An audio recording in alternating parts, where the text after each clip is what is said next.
ದುಡಿಮೆಯೇ ದೇವರು ಅಂತ ನಂಬಿದ್ದ ಕಾರ್ಮಿಕರು ಹಲವರು. ಸಣ್ಣ ಪುಟ್ಟ ಕೆಲಸವಾದರೂ ಅದನ್ನೇ ಕಷ್ಟಪಟ್ಟು ಮಾಡಿ ಜೀವನ ನಡೆಸುತ್ತಿದ್ದಾರೆ. ಅಸಂಘಟಿತ ವಲಯದಲ್ಲಿ ಗುರುತಿಸಿಕೊಂಡಿರುವ ಲಕ್ಷಾಂತರ ಕಾರ್ಮಿಕರಿಗೆ ದುಡಿಮೆ ಬಿಟ್ರೆ ಬೇರೆ ಆಧಾರವೇ ಇಲ್ಲ. ಅಂತಹವರ ಬದುಕಿಗೆ ನೆರಳಾಗಲು, ಅವರ ಬದುಕು ಹಸನಾಗಿಸಲು ಕಾರ್ಮಿಕ ಸಚಿವರಾದ ಸಂತೋಷ್ ಲಾಡ್ ಅವರು ಬದ್ಧತೆಯಿಂದ ಹಲವು ಯೋಜನೆಗಳನ್ನ ಅಚ್ಚುಕಟ್ಟಾಗಿ ಅನುಷ್ಠಾನಗೊಳಿಸುವಲ್ಲಿ ಯಶಸ್ವಿಯಾಗಿದ್ದಾರೆ. ಅದರಲ್ಲಿ ಪ್ರಮುಖವಾಗಿ ಅಂಬೇಡ್ಕರ್ ಕಾರ್ಮಿಕ ಸಹಾಯ ಹಸ್ತ ಯೋಜನೆ.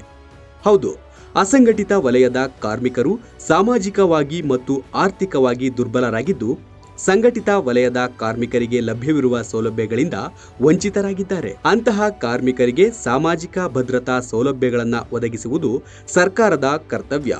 ಹೀಗಾಗಿ ಕಾರ್ಮಿಕ ಇಲಾಖೆ ಸಚಿವರಾಗಿರುವ ಸಂತೋಷ್ ಲಾಡ್ ಅವರು ಕಾರ್ಮಿಕ ಕಲ್ಯಾಣಕ್ಕಾಗಿ ಶಕ್ತಿ ಮೀರಿ ಶ್ರಮಿಸುತ್ತಿದ್ದಾರೆ. ಇದರ ಭಾಗವಾಗಿಯೇ ಸುಮಾರು 40 ಲಕ್ಷ ಅಸಂಘಟಿತ ಕಾರ್ಮಿಕರಿಗೆ ಅಂಬೇಡ್ಕರ್ ಕಾರ್ಮಿಕ ಸಹಾಯ ಹಸ್ತ ಯೋಜನೆ ರೂಪಿಸಲಾಗಿದೆ.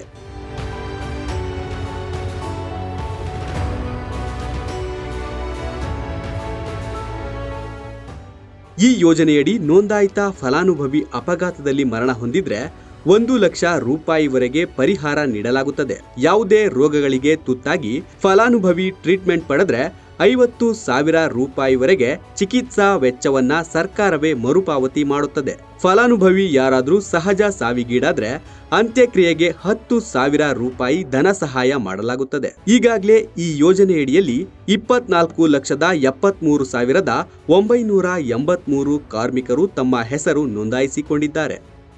ಆಲೇ ನಾನು 40 ವರ್ಷದಿಂದ ವ್ಯಾಪಾರ ಮಾಡ್ತಾ ಇದ್ದೀನಿ ಸರ್. ಈ ಬಂದ ಸರ್ಕಾರಗಳು ಯಾವುವೇ ಸಣ್ಣ ಪುಟ್ಟ ವ್ಯಾಪಾರಿಗಳಿಗೆ ಏನು ಅನುಕೂಲ ಮಾಡಲಿಲ್ಲ.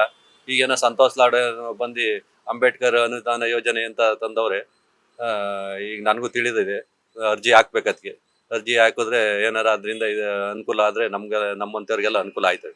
ಇದನ್ನೆಲ್ಲರೂ ಮಾಡಿಸ್ಕೊಂಡ್ರೆ ಎಲ್ಲರಿಗೂ ಅನುಕೂಲ ಆಗಲಿ ಅಂತ ನನ್ನ ಬಯಕೆ ಸರ್. ಈಗಾಗಲೇ ಲಕ್ಷಾಂತರ ಅಸಂಘಟಿತ ವಲಯದ ಕಾರ್ಮಿಕರು ತಮ್ಮ ಹೆಸರು ನೋಂದಾಯಿಸಿಕೊಂಡು ಯೋಜನೆಯ ಲಾಭ ಪಡೆಯುತ್ತಿದ್ದಾರೆ.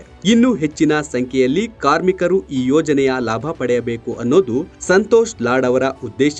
ಹೀಗಾಗಿ ಇನ್ನೂ ಹೆಚ್ಚಿನ ಮಾಹಿತಿಗಾಗಿ ಕಾರ್ಮಿಕ ಇಲಾಖೆಯ ವೆಬ್ಸೈಟ್ಗೆ ಭೇಟಿ ಕೊಡಿ.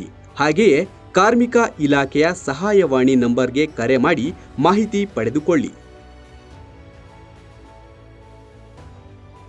ಲೇಟೆಸ್ಟ್ ಹಾಗೂ ಇಂಟ್ರೆಸ್ಟಿಂಗ್ ಸುದ್ದಿಗಳಿಗಾಗಿ ಬಾಸ್ ಟಿವಿ ಕನ್ನಡ ಚಾನೆಲ್ನ ಸಬ್ಸ್ಕ್ರೈಬ್ ಮಾಡಿ. ಹಾಗೆಯೇ ಬೆಲ್ ಐಕಾನ್ ಪ್ರೆಸ್ ಮಾಡಿ. ಇದರ ಜೊತೆಗೆ ಫೇಸ್ಬುಕ್, ಇನ್ಸ್ಟಾಗ್ರಾಮ್, ಎಕ್ಸ್ ನಲ್ಲೂ ಮಿಸ್ ಮಾಡದೆ ಫಾಲೋ ಮಾಡಿ.